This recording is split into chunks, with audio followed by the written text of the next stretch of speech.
Mas afinal de contas, o que que é o consórcio? É quase como se fosse uma ação entre amigos em que alguém pode ser sorteado ou dar um lance. Explica um pouco melhor a mecânica mais geral do consórcio. Perfeito. O consórcio, ele nada mais é do que um autofinanciamento, tá? É um grupo de pessoas que se reúnem com o mesmo objetivo, comprar um bem. Quando você entra no consórcio, você compra uma cota que você terá a possibilidade de ser contemplado. Você já comprou aquele bem. Aquele bem ele já é seu. Você só não sabe quando que você irá acessá-lo. Vou usar uma palavra que você, uma frase que você usa bem, é É, um cheque pré-datado que você não sabe a data que vai que que vai vai re cair. que vai cair, que vai Nesse receber. caso, ao invés de ser o cheque predatado do seguro, que a gente faz o seguro para proteger contra aquele cheque contra a gente, Entende? o Isso. caso do consórcio é o contrário, é um cheque predatado que mais dia menos dia vai cair a nosso favor, é isso? Exatamente, exatamente. Em cima disso que acaba quando a gente sempre fala sobre alavancagem financeira.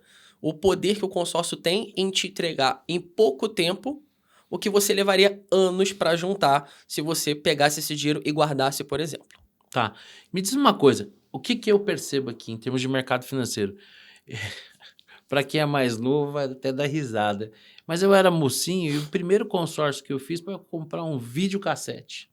Eu lembro que chegou um mês lá, eu dei um lance, arrematei, fui lá, comprei meu videocassete. Então, como você mesmo disse, o consórcio não é algo novo, apesar de ter sido regulamentado há aproximadamente 15 anos atrás, né, 17 anos atrás, mas é algo que vem lá dos anos 60, não é Isso, isso? 1960. Tá.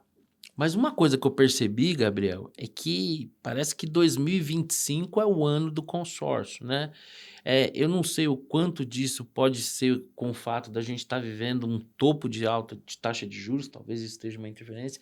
Eu não sei se esse produto extrapolou a rede bancária e hoje você tem mais profissionais especializados com você que conseguem entender o que que é o ideal para cada situação. Ao que você atribui a esse boom do consórcio em 2020? Parece que o brasileiro redescobriu o consórcio, né? Exatamente. Eu acredito muito que os escritórios de investimento, eles que fizeram toda essa movimentação.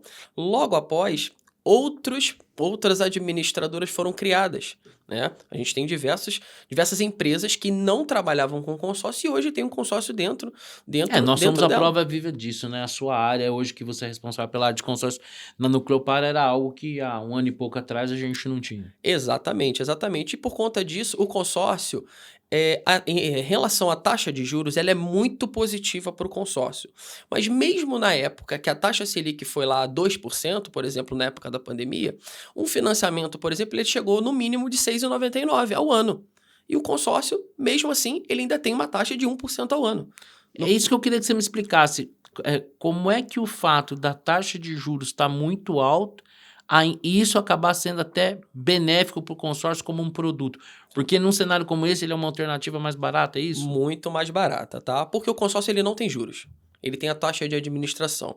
Quando eu entro em algumas reuniões com alguns clientes, eu até brinco que a taxa de administração nada mais é do que o salário da administradora, para fazer a gestão do grupo, as assembleias, né, e toda a parte administrativa. Já o financiamento não, é os juros do banco, né? Existe a questão do provisionamento, né, Quer que o dizer, na banco verdade, precisa. numa situação as pessoas estão se cotizando em Isso, prol do grupo, isso. enquanto que no banco não, o banco está emprestando o recurso dele para financiar uma compra e por isso cobra a taxa de juros. Exatamente, exatamente.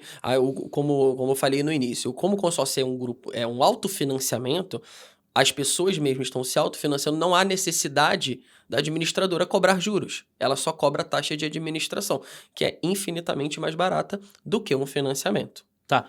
E, no seguro aqui, no episódio anterior que a gente conversou com o Léo, né? Eu brincava com ele, e acho que isso vale também para o consórcio, que o Léo faz uma provocação para os assessores de investimento, dizendo que os assessores chegam com um balde vazio com o cliente para que o cliente vá ao longo do tempo enchendo o balde. E ele dizia o seguinte, que a apólice não, você emitiu, você já tem um valor cheio e aquele valor vai sendo corrigido ao longo do tempo, mas já partindo do valor total.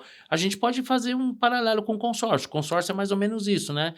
Eu tenho um valor corrigido a partir de um valor total que eu ainda estou compondo, não é isso? Exatamente, exatamente. Eu brinco com alguns clientes, né? Os nossos clientes são clientes maravilhosos e eles entendem algumas brincadeiras que a gente faz. Quando o cliente entra numa reunião, ele compra 1 milhão de consórcio, eu falo para ele: você é um novo milionário. você tem 1 milhão de crédito.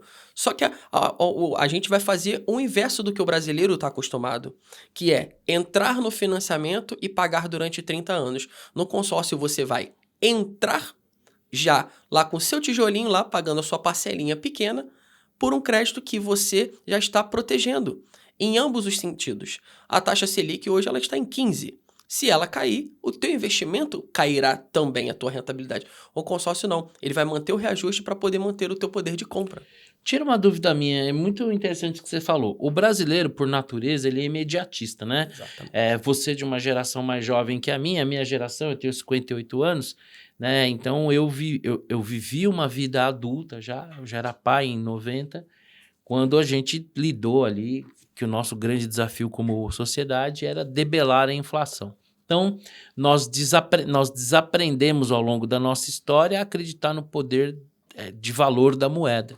Não é por acaso que muitas vezes você vai num supermercado, você vai ver que os carrinhos mais cheios são de pessoas, às vezes, aparentemente mais humildes e de mais idade, porque são exatamente aquelas pessoas que não acreditaram no poder de compra. Então, a moeda queimava na mão, né? A inflação era tão alta que a pessoa recebia, ela já ia correndo para trocar aquele dinheiro por mercadoria, diferente da geração mais jovem, né? Que o cara passa ali no mercadinho, ele compra naquela noite o que ele vai jantar ali, que ele vai esquentar no micro-ondas. Então, por conta disso, o brasileiro ele se tornou muito imediatista. O consórcio, a essência é exatamente o contrário, né? Ele é a melhor opção de investimento para planejamento, né? Para quem não quer usufruir do bem imediatamente, mas já quer se planejar, se programar. É isso? Exatamente, exatamente. Quanto mais você se planeja, o menor é o valor que você vai pagar nessa operação. Ou seja, você está ali fazendo as suas contribuições mensais, né, os seus pagamentos das parcelas, e com isso você está planejando o seu futuro. Eu gosto de falar muito, um consórcio de 20 anos, poxa, Gabriel, mas eu vou ser contemplado somente com 10? Um exemplo, 10 anos é muito tempo. Sim, 10 anos é bastante tempo. Mas se você parar para Quando você analisar... fica velho que nem eu, você percebe que não, mas tudo não, bem. exatamente. Só que se você já pagou, se você já está pagando um consórcio 10 anos e você é contemplado, você só tem mais 10 para você quitar o teu apartamento.